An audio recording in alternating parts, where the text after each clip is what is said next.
Alright guys, welcome back to the Necromunda Barricade build. Got some progress here for you today. So if you're following along, we've gone ahead, done the priming of the model. I showed you a process that involves using black, gray, and then white, building up to the final highlight. Following that, what I did not show, I had a small change in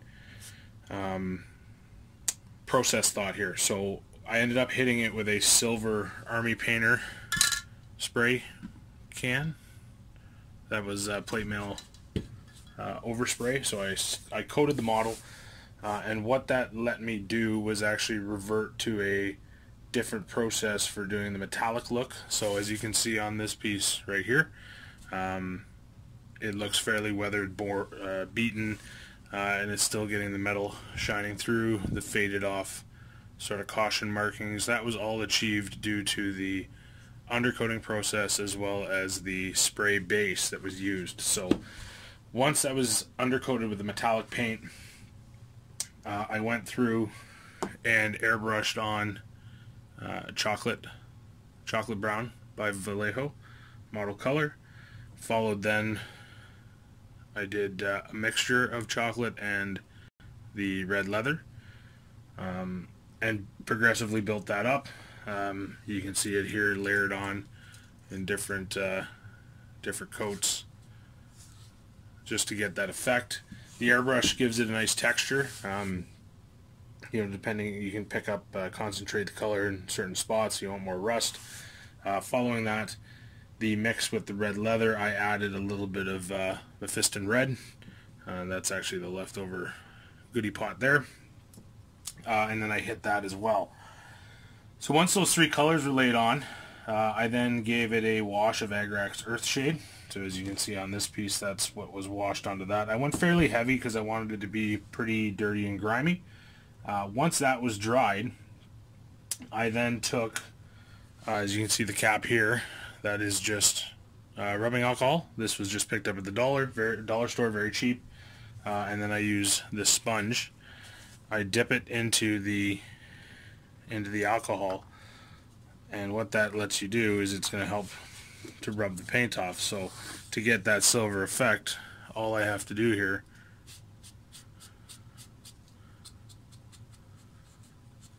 is go like this, and I can pick off, you know, where I want. You can brush the alcohol on and then hit it with the sponge, whatever you prefer.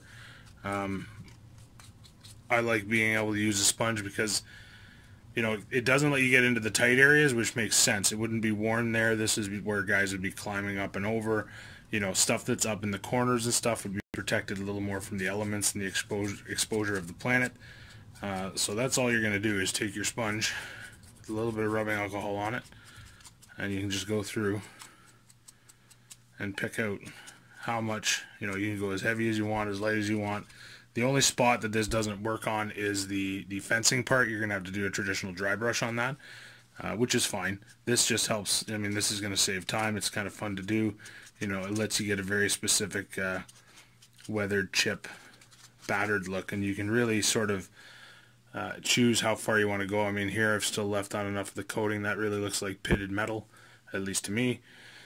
So that was the process that was used here, and then I went in with a little bit of this here, which is orange brown, as sort of a wash and a sort of a heavy dry brush. It was just sort of dabbed on in places to give that rust effect, but I think it translates well, and I think it looks pretty darn dirty and industrial. So very excited with that. So I'm going to go ahead and do all of these pieces in a similar way. Obviously there's going to be more detail picked out on something like this. I was thinking maybe some graffiti, possibly a poster or two, you know, something Necromunda related. As far as the base, don't concern yourself if you get a little bit of silver overspray onto the base. It actually works quite well.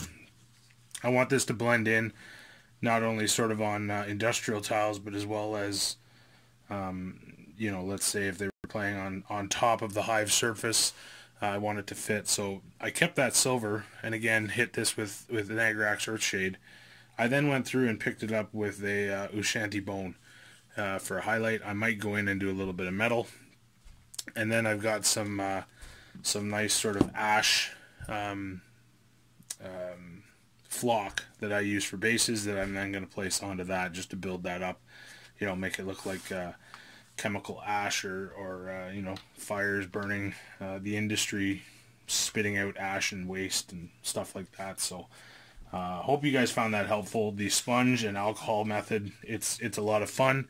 Any sponge will work. You know, this is just one that I had from a previous modeling kit. It's sort of a hard sea sponge, but you can use a green Brillo sponge, like just a classic yellow sponge, whatever you want. You can cut them to size, so you know, if you want to really get into those tight spots, you can do so with a cut piece. You know, getting into a spot like this where you got lots of pokey bits around, you know, I'm going to cut a piece of sponge specific to get in there and do the same effect. The only thing that I want to do on this to finalize it is going to be pigments. So I want to use some pigment dust and just really dress it in, but I want to seal this first and then apply those with alcohol, you know, because they're going to be a little more susceptible to rubbing off. So please, by all means, let me know what you think. Give me your comments and thoughts in the below, and I appreciate you guys tuning in. I'm going to follow these videos up with some more. You know, once these projects are finalized, this is sort of the stage of the fence. You know, having the airbrush really sped this up, but all of these effects are achievable using a brush. Just going to take you a little more time. You know, the key to that is a nice even coat, and then using the sponge technique to really get that pitted, rusted metal look. So, you know, you can really see that there. I like how that came up. But it really gives the effect. The alcohol will dry and dissipate, you know, and you'll lose that gloss. So hope you guys are enjoying it. I'll be back with these 4 projects finished, and I'll get some photographs up, and hope you guys are enjoying it.